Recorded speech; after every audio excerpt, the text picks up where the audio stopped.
militer Rusia mulai melakukan penyerangan ke berbagai kota yang berada di perbatasan Ukraina. Penyerangan ini diawali dengan pengakuan pihak Rusia atas merdekanya Donetsk dan Luhansk dari Ukraina. Aksi ini memicu kegelisahan negara-negara barat yang berujung pemberian sanksi kepada Rusia. Seperti Amerika Serikat membekukan aset dua bank pemerintahan Rusia dengan nilai aset sebesar 80 juta US dollar. Kedua bank tersebut juga dilarang melakukan transaksi di Amerika Serikat dan Uni Eropa. Negara Inggris memberikan sanksi untuk 5 bank milik Rusia, 3 konglomerat Rusia, dan menghentikan penjualan sovereign debt di London. Jerman juga turut memberikan sanksi kepada Rusia dengan cara menghentikan sertifikasi jalur pipa gas Nord Stream 2 yang bernilai 11,6 juta US dollar. Ukraina sebagai negara yang terdampak langsung juga memberikan sanksi kepada seluruh warga Rusia untuk tidak boleh menginjakkan kakinya di Ukraina, termasuk anggota parlemen Rusia.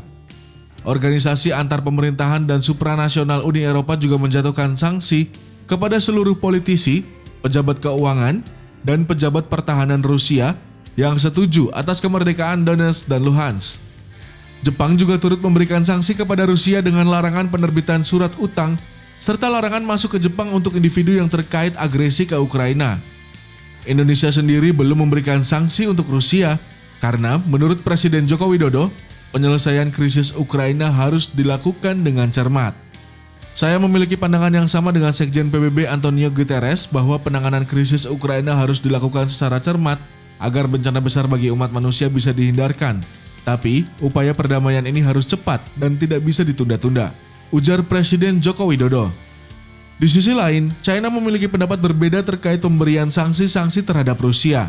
China secara gamblang menentang pemberian sanksi-sanksi itu karena bersifat sepihak dan ilegal. China juga berpendapat pemberian sanksi kepada Rusia tidak akan efektif. Hal ini dapat dilihat dari 2011 hingga saat ini, ada 100 sanksi terhadap Rusia tapi tidak berdampak. China menganggap sanksi-sanksi yang diberikan kepada Rusia bisa mengganggu hak dan kepentingan China.